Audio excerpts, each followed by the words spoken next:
We don't always enjoy conversations. They can be awkward, full of small talk, or just feel pointless. But what if it didn't have to be that way anymore? How to talk to anyone will completely change the way you approach speaking with others, and you'll learn all the key takeaways from the book in just a few minutes. First impressions. First impressions aren't just important, they're lasting. When you meet someone, they often decide within seconds whether they find you likable and trustworthy. The secret? Confidence, warmth, and genuine interest. One technique the book highlights is called the sticky eyes strategy, which involves maintaining steady eye contact just a moment longer than usual. This isn't about staring someone down. It's about signaling that you are fully present and engaged. Imagine meeting a new colleague at work. If they look you in the eye, offer a warm smile, and greet you with genuine enthusiasm, you feel valued immediately. That's the energy we want to channel. Pair this with open body language. Arms relaxed at your sides, shoulders back, and you'll come across as approachable and confident. The book reminds us, eye contact is more than looking. It's about seeing and connecting. So, here are 3 ways to practice this. First, consciously hold eye contact for a few extra seconds during conversations. Second, smile warmly, not just with your lips, but with your entire expression. Finally, speak clearly and with enthusiasm, ensuring your tone conveys confidence and kindness. These small adjustments create a ripple effect, setting the stage for deeper connections. Please don't forget to like the video and subscribe to the channel. Thank you. Building rapport quickly. Once you've made a solid first impression, the next step is building rapport. Rapport is the invisible thread that connects people. It's the feeling that someone understands you and that you're on the same wavelength. One of the book's most effective techniques is the flooding smile. This means smiling slowly and genuinely as you greet someone, allowing warmth to radiate naturally. A forced smile feels insincere, but a gradual one creates trust. Another way to build rapport is by mirroring. This involves subtly aligning your body language and tone of voice with the person you're speaking to. For instance, if they're speaking softly, lower your volume to match theirs. If they gesture while they talk, reflect that with gentle hand movements of your own. This creates an unspoken sense of similarity and harmony. The book beautifully captures this idea. Rapport isn't built in words, but in the spaces between them. To implement this, start with a wide, authentic smile when meeting someone. Pay close attention to their body language and speech patterns, and mirror them gently without overdoing it. Finally, use affirmations like nodding or phrases such as, "I see what you mean," to show you're fully engaged. These subtle techniques go a long way in forming meaningful connections. Using body language. Body language speaks volumes, often louder than words. It reveals how you feel, whether you're approachable, confident, or reserved. The key to using body language effectively is mastering open and closed positions. Open body language, like uncrossed arms, relaxed shoulders, and maintaining a slight lean forward, signals warmth and availability. Closed body language, like folded arms or looking down, can unintentionally create barriers. Picture yourself in a networking event. If you stand tall with your arms relaxed, make eye contact, and smile at people who pass by, you invite interaction. On the other hand, if you're slouching with your arms crossed, people may subconsciously avoid approaching you. The book emphasizes, your posture speaks louder than your words ever could. To master this, start by standing with your shoulders back and head held high to project confidence. When sitting, avoid crossing your arms or legs to maintain an open stance. Also, observe others' body language. If someone seems reserved, subtly mirror their posture to make them feel comfortable. Remember, your body language not only influences how others perceive you, but also how you feel about yourself. Mastering small talk. Small talk is often misunderstood. Some dismiss it as meaningless chatter, but in reality, it's the foundation for more meaningful relationships. It helps break the ice, establish rapport, and build a sense of comfort. The key to effective small talk is avoiding dead-end topics, those that lead to simple yes or no answers. and instead steering the conversation toward versatile subjects. Think about the big three: travel, hobbies, and current events. These topics naturally invite people to share stories and opinions. For example, instead of asking, "Did you enjoy the weather today?" you might say, "What's your favorite way to spend a sunny weekend?" This invites a richer response and keeps the conversation engaging. As the book says, small talk is the big key to unlocking deeper conversations. It's like a dance. Keeping the rhythm alive requires both partners to contribute. To master small talk, prepare a mental list of open-ended topics, like asking about recent vacations or upcoming plans. Show genuine interest by asking follow-up questions. When someone shares, respond with curiosity such as, "That sounds amazing. How did you get started with that hobby?" Small talk isn't about impressing others. It's about creating a space where they feel comfortable opening up. Active listening. Listening is often overlooked as a skill, but it's one of the most powerful tools in effective communication. It goes beyond simply hearing the words someone is saying. It's about engaging with their thoughts and emotions. Active listening involves both verbal and nonverbal cues. Nonverbal feedback, like nodding, maintaining eye contact, and leaning slightly forward, shows you're fully present. Verbal affirmations, such as, "That makes sense," or "Tell me more," signal that you're genuinely interested. Think of listening as an act of love. The book puts it beautifully. When you listen with your whole self, you give others the gift of being seen. Imagine a friend sharing a story about their challenging day. Instead of jumping in with advice, reflect their feelings. "It sounds like that was really frustrating for you." This simple act builds trust and makes the other person feel valued. To practice active listening, use reflective statements to show understanding. For example, say, "So you're saying that the tight deadline made it hard to stay creative?" This demonstrates that you're not just hearing them, but truly understanding their perspective. Avoid interrupting, even if you have a great point to make. Let the other person finish their thoughts first. Finally, maintain eye contact to communicate attentiveness. These small habits create an environment where meaningful dialogue thrives. Humor and wit. Now, let's explore humor and wit, which can transform any conversation into an enjoyable experience. Humor acts as a social lubricant. It lightens the mood, eases tension, and builds rapport. A lighthearted comment or a clever observation can make you more memorable and likable. But here's the key. Humor should always be inclusive and uplifting. As the book advises, avoid overusing sarcasm or making jokes at someone else's expense, as this can alienate others. For instance, imagine you're in a tense team meeting and someone brings up a small error. Instead of ignoring the tension, you might say, "Well, at least we found out before it went viral." This kind of humor diffuses stress without targeting anyone. The book reminds us, the best humor leaves everyone smiling, not just the one delivering it. To use humor effectively, choose moments when it feels natural to lighten the atmosphere. Avoid jokes that could be misinterpreted or offensive. Context is everything. And always read the room. Some situations call for seriousness. Humor is a tool, not a crutch. When used thoughtfully, it can build bridges and foster genuine connections. Advanced persuasion. Persuasion starts with understanding people, not just their logic, but their emotions. A powerful way to connect emotionally is through specific compliments. Instead of a vague, "You're great at what you do," try, "I was impressed by the way you kept the meeting on track while addressing everyone's concerns. It showed true leadership." This type of detailed feedback shows that you're paying attention and genuinely valuing their unique qualities. But persuasion isn't only about words, it's about stories. Stories are memorable because they tap into emotions and make abstract ideas relatable. Think about a time you needed to rally a team around a goal. Instead of rattling off data, share a story about a challenge the team overcame together in the past.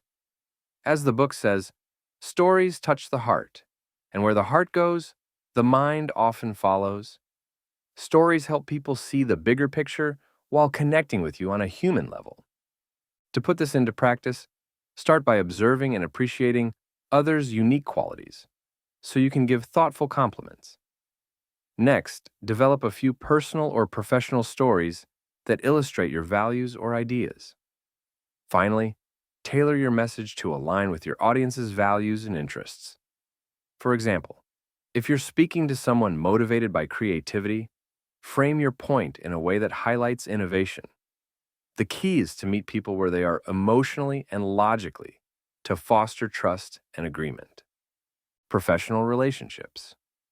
Professional relationships thrive on trust, reliability, and consistent effort. It's not enough to just do your job well. You need to make sure your contributions are noticed. In meetings, this means coming prepared with thoughtful insights and being ready to engage with others' ideas. For example, instead of just presenting your own thoughts, build on a colleague's point by saying, "I really like what Sarah mentioned earlier, and here's another angle we could explore." Workplace alliances are also invaluable. These are relationships built on mutual support and shared success. Offering to help a colleague with a challenging task or providing a resource they need is a simple yet effective way to build goodwill. For example, if someone is overwhelmed with a project, you might say, "I noticed you've got a lot on your plate. Can I help by reviewing this section for you?" Acts like this demonstrate that you're a team player who's invested in others' success. As the book says, your contributions are your currency in professional relationships. To apply this, always come to meetings prepared with valuable input. Look for opportunities to assist your colleagues with their work, whether it's providing advice, feedback, or hands-on help. Finally, follow up on key interactions to strengthen connections, such as sending a thank you email after a collaborative project. These small actions create a reputation of reliability and make you someone people want to work with. Navigating social gatherings. Social gatherings can feel overwhelming, but they're a goldmine for building relationships if approached strategically. The first step is to enter with confidence. A warm smile and a friendly introduction immediately signal that you're approachable. For example, instead of waiting to be introduced, walk up to a group and say, "Hi, I'm Alex. Mind if I join in?" That simple gesture can break the ice and set the tone for a positive interaction. Once you're in a conversation, listen actively and engage with genuine interest. Don't just wait for your turn to speak. Respond to what others are saying with curiosity. If someone shares an experience, follow up with, "That sounds fascinating. How did you get involved in that?" This keeps the conversation flowing and shows you value their input. Transitioning between conversations is another skill to master. Use bridging statements like, "It's been great talking with you. I'd love to continue this later, but I should say hello to a few others." This allows you to leave a conversation gracefully while keeping the door open for future connection. Pay attention to group dynamics, observing when to join or shift conversations without interrupting the flow. The book reminds us, in social gatherings, movement is just as important as words. To make the most of these situations, practice approaching groups confidently, engage deeply with active listening, and transition respectfully between conversations. Over time, you'll find that these strategies help you navigate social settings with ease and build meaningful relationships. Please don't forget to like the video and subscribe to the channel. Thank you. Dealing with awkward situations. Awkward moments are inevitable, but they don't have to be disastrous. What truly matters is how you respond when faced with rejection or disinterest. The key is to handle it with understanding and avoid taking it personally. For example, if someone declines an invitation to collaborate, you might say, "I completely understand. Thank you for letting me know. Let's find another time that works better." Redirecting uncomfortable topics is another essential skill. Imagine you're at a family gathering and someone brings up a sensitive political issue. Instead of engaging in a potentially heated debate, you could say, "That's an interesting point. I'd love to hear more about your recent vacation." This smoothly transitions the conversation to a more neutral subject. As the book says, redirecting is an art. It's about steering, not blocking. To diffuse tense situations, humor can also be a powerful tool. If someone makes an awkward comment, a lighthearted remark like, "Well, that's one way to look at it," can keep things friendly while subtly moving on. To master these skills, practice responding to rejection with grace, shifting sensitive topics to neutral ground, and using humor to ease tension. These strategies show emotional intelligence and maintain harmony in your relationships. Maintaining relationships. Building a connection is one thing. Maintaining it over time is another. Strong relationships require thoughtful nurturing to thrive. One of the simplest but most impactful ways to do this is through follow-up. After a meeting, event, or even a casual conversation, sending a quick thank you note or message shows that you value the interaction. For example, I really enjoyed our chat earlier. Thanks for sharing your perspective. Balancing give and take is also essential. Too much giving can lead to burnout, while too much taking can strain relationships. Offer help or support when the other person faces challenges, whether it's lending a hand with a project or simply being a good listener. At the same time, don't be afraid to ask for support when you need it. This balance ensures both parties feel appreciated and invested in the connection. The book beautifully states, follow-up isn't just polite, it's the foundation of meaningful connections. To keep your relationship strong, check in regularly. It could be as simple as sending a message to say, I was thinking about you, how's everything going? Thoughtfulness and consistency are the cornerstones of bonds that last. Public speaking. Public speaking is a skill that can open countless doors, but for many, it's a nerve-wracking experience. The first step to captivating an audience is to grab their attention from the very beginning. A bold opening, whether it's a powerful statement, a surprising statistic, or an engaging anecdote, sets the tone for your talk. For example, starting with, what if I told you that one small habit could transform your life? Immediately piques curiosity. Engagement doesn't stop at the opening. It's sustained through varied tone, pace, and gestures. Avoid monotony by emphasizing key points with changes in your voice or strategic pauses. Think of your speech as a conversation with the audience rather than a lecture. Feedback is another critical element of public speaking. Practice your speech in front of a small group and ask for honest input. What parts resonate? Where do you lose their attention? Incorporate this feedback to refine your delivery. As the book emphasizes, connection is the currency of public speaking success. To create that connection, make eye contact, tell relatable stories, and address your audience's needs and interests. These practices ensure your message lands effectively and memorably. Nonverbal mastery. Nonverbal communication is the silent driver of every interaction. Research suggests that most of what we communicate is nonverbal, through our expressions, gestures, and posture. Imagine walking into a room with your arms crossed, your gaze avoiding others. What message are you sending? Contrast that with walking in with a smile, maintaining eye contact, and standing tall. The latter says, I'm open and confident. One key to mastering nonverbal cues is recognizing micro-expressions. These are tiny, fleeting facial expressions that reveal someone's true emotions, even when they don't say a word. For example, a brief lip press might indicate someone is holding back discomfort or disagreement. By noticing these cues, you can adjust your response, perhaps by asking, what's on your mind, to address their unspoken feelings. Your own body language is equally important.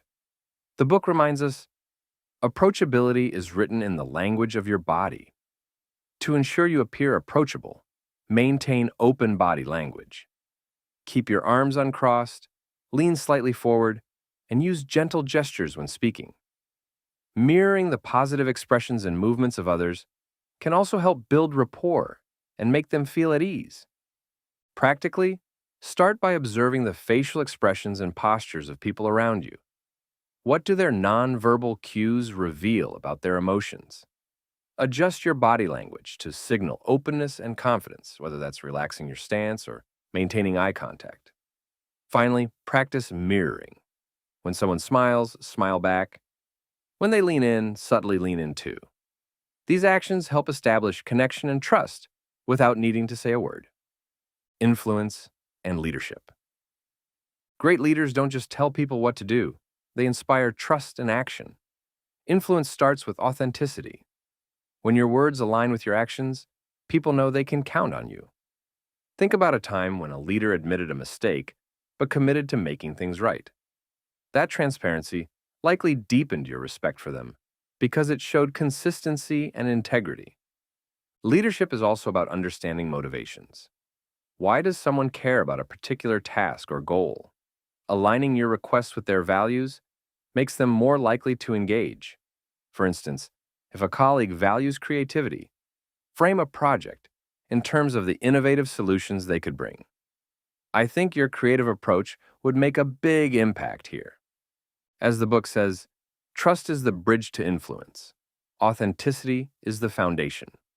Building that trust requires being transparent about your intentions, framing goals in ways that benefit everyone, and consistently acknowledging others' contributions. For example, after completing a project, you might say, "Your ideas during the brainstorming sessions really shaped our success here." To lead effectively, start by being transparent. Share not just what you're doing, but why it matters. Frame your requests in ways that connect with others' motivations, like emphasizing how their efforts will contribute to shared goals. Finally, celebrate contributions openly and regularly. A quick acknowledgement in a meeting or a thoughtful email can go a long way in showing that you value your team. Social intelligence. Social intelligence is your ability to navigate the complexities of human interaction. It starts with identifying social cues, like tone, body language, and context, and adapting accordingly. Imagine you're in a group conversation and someone's responses start becoming shorter and less enthusiastic. That shift might indicate discomfort or disengagement, prompting you to bring them back in with, "I'd love to hear your thoughts on this." Group dynamics are another critical part of social intelligence. In a meeting, you might notice a quieter colleague trying to contribute, but getting overshadowed. Stepping in to say, "Let's hear what Dana has to say," not only encourages inclusivity, but also shows that you value everyone's input. The book highlights this beautifully. The best interactions are those where everyone feels understood and valued. To sharpen your social intelligence, start by actively observing interactions around you.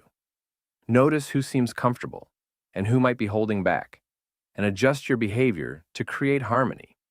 Adapt your tone and communication style to match the needs of the group. Finally, practice active observation in every social setting, whether at work, with friends, or in a new environment. These skills make you not just a better communicator, but also a more empathetic and effective collaborator.